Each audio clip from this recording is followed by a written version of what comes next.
ఓం శ్రీమాత్రే నమః. అందరికీ నమస్కారం. మనం శ్యామలా నవరాత్రులు జరుపుకుంటున్నాం కదండి. ఈ శ్యామలా నవరాత్రుల్లో అసలు రాజ్య శ్యామలాదేవి ఎవరు, ఈమెకు కాళిదాస్కు మధ్య జరిగిన సంభాషణ అనేది మనం ఇక్కడ సంక్షిప్తంగా తెలుసుకుందాము. ముందుగా ఫస్ట్ టైం మన ఛానల్ చూస్తున్న వాళ్ళు ఎవరైనా ఉంటే కనుక ఛానల్ని సబ్స్క్రైబ్ చేసుకొని అలాగే నోటిఫికేషన్ బటన్ కూడా క్లిక్ చేసుకోండి. మన ఛానల్లో వచ్చే ప్రతి వీడియో కూడా మీకు నోటిఫికేషన్ అయితే వస్తూ ఉంటాయి. అలాగే లైక్ బటన్ క్లిక్ చేయటం మర్చిపోమాకండి.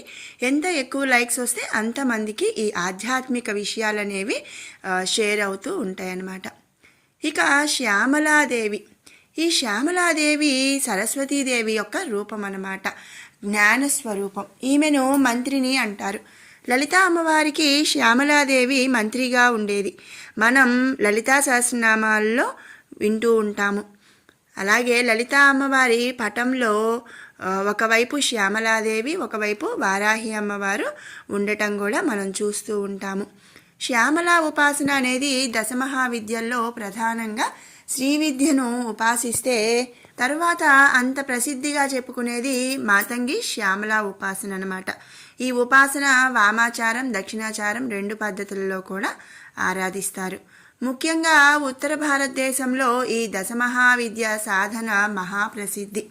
ఈ 10 విద్యల్లో కూడా ఏది ఉపాసించినా మిగతా 9 విద్యలు అందులో కలిసి ఉంటాయి కాబట్టి దశమహావిద్యల్లో ఒక విద్య సాధన చేసి మిగిలిన ఉపాసన అనేది ఆ విద్యలో తెలిసిపోతుంది, అలాగే త్వరగా సిద్ధిస్తాయి.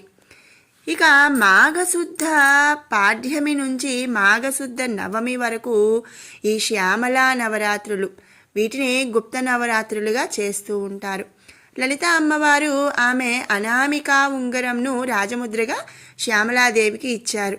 రాజ్యభారం అంతా పర్యవేక్షిస్తుంది కాబట్టి రాజ్యశ్యామల అని చెప్పి అంటారనమాట. ఈమెనే మాతంగి అని కూడా అంటారు. ఇక కాళిదాసు, ఈయనకు శ్యామలాదేవి విద్యను బీజాక్షరాల రూపంలో రాయటం వెనుకున్న కథను ఈ విధంగా మనం తెలుసుకుందాము. కాళిదాసు ఒక గొర్రెల కాపరి. రాజుగారి దగ్గర ఉండే ఆస్థాన పండితుడు రాజుగారిని వారి కూతురిని వివాహం చేసుకుంటానని అడుగుతారు. అప్పుడు రాజుగారు తిరస్కరిస్తారు. ఇక అప్పుడు కక్షపూర్వకంగా రాజుగారి కూతురిని ఒక సామాన్య వ్యక్తికి కట్టపెట్టాలి అనే ఆలోచనతో రాజపండితుడు కాళిదాసుని తీసుకొని వచ్చి రాజుగారి దగ్గర మహావిద్వాంసుల్లాగా చూయించి యువరాణితో పెళ్లి చేశారట.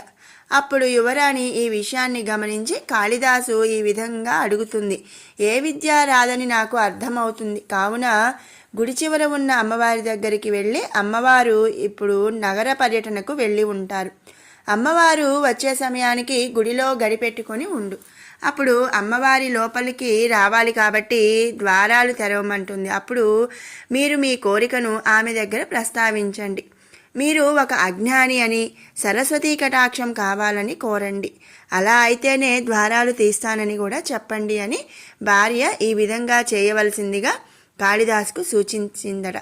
అప్పుడు కాళిదాసు కూడా ఇలానే చేస్తారు. ఇక అమ్మవారు ఆయన నాలుక మీద బీజాక్షరాలు రాయటం వలన ఆయన చాలా పాండిత్యంలో ఆ కాలంలో గొప్ప దిట్ట అని చెప్పి చెప్తూ ఉంటారు. కాలక్రమంలో కాళిదాసు భోజరాజు గారి ఆస్థానానికి చేరుతారు. ఆ తర్వాత ఆస్థానంలో విద్వాంసుడిగా పనిచేస్తూ ఉండేవారు. భోజరాజు ఆస్థానంలో విద్వాంసుడైన కాళిదాసు ఒకసారి సభలో అమర్యాదకరమైన మాటలు వినడంతో సభను వదిలి కాళ్ళు తీసుకువెళ్ళిన చోటకు వెళ్ళిపోయాడు. అంటే కాళ్ళు తీసుకువెళ్ళిన చోటకు వెళ్ళిపోయాడు అంటే ఎక్కడికి అనేది తెలియకుండా ఆ టయానికి ఎక్కడికి వెళ్ళాలి అనిపిస్తే అక్కడికి వెళ్ళిపోయాడట. కాళిదాసు లేకపోవడంతో భోజజునికి సమయం గడవలేదట. ఎలా అయినా సరే కాళిదాసుని పట్టుకోవాలి అని చెప్పి అనుకున్నాడు. కాళిదాసుని పట్టుకోవాలి అనే నిర్ణయంతో ఈ విధంగా చేశాడంట. ఏం చేశాడు అంటే ఒక శ్లోకంలోని 2 పాదాలు రాసి మిగిలిన 2 పాదాలను పూరించిన వారికి ఒక మంచి బహుమతి అని రాజ్యంలో చాటింపు వేయించాడట. దాసి ఇంట్లో ఉన్న కాళిదాసు బహుమానం గురించి ఏమీ తెలియకపోయినా శ్లోకాన్ని మాత్రం పూరించేశాడట. ఆ దాసి ఏం చేసిందంటే భోజుని వద్దకు వెళ్ళి శ్లోకాన్ని చూపించింది. ఆమె ద్వారా విషయం తెలుసుకొని మారువేషంలో కాళిదాసుని వెతకడానికి బయలుదేరాడు మన భోజ మహారాజు.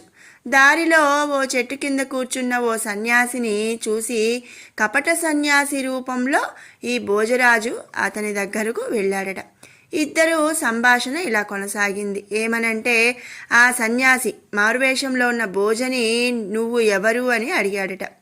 రాజుగారు మారువేషంలో వచ్చారు కాబట్టి మన కాళిదాసు గారు గుర్తించలేకపోయారట. నేను భోజుని వద్ద తాంబూలం పెట్ట మోసేవాణ్ణి.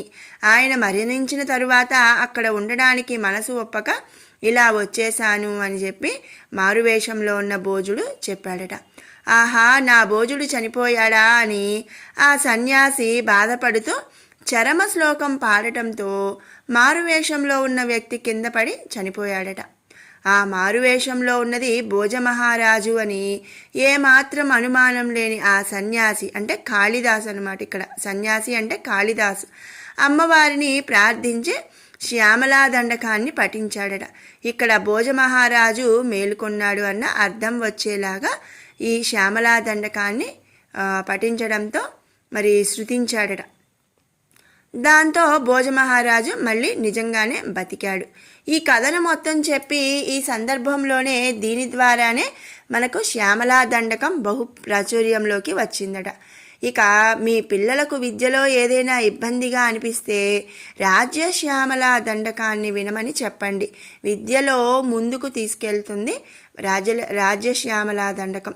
ముఖ్యంగా మతిమరుపు ఉన్న పిల్లలు ఎవరైనా గనక ఉంటే ఈ దండకం ప్రతిరోజు గనక వింటూ ఉంటే ఎంతో అద్భుతంగా పనిచేస్తుంది అని చెప్పి మన పురాణాలు చెబుతున్నాయి. మరి విన్నారు కదండి, రాజ్య శ్యామలాదేవి ఎవరు, ఈమెకు కాళిదాసుకు మధ్య జరిగిన సంభాషణలు అసలు ఏమిటి అనేది ఈ వీడియోలో మనం తెలుసుకున్నాము. మరి మీకు ఈ వీడియో నచ్చినట్టయితే లైక్ చేయండి, షేర్ చేయండి. అలాగే మరిన్ని ఇలాంటి అప్డేట్స్ కోసం మన ఛానల్ని సబ్స్క్రైబ్ చేసుకోండి. మరొక మంచి వీడియోతో మళ్ళీ కలుసుకుందాం. Thanks for watching.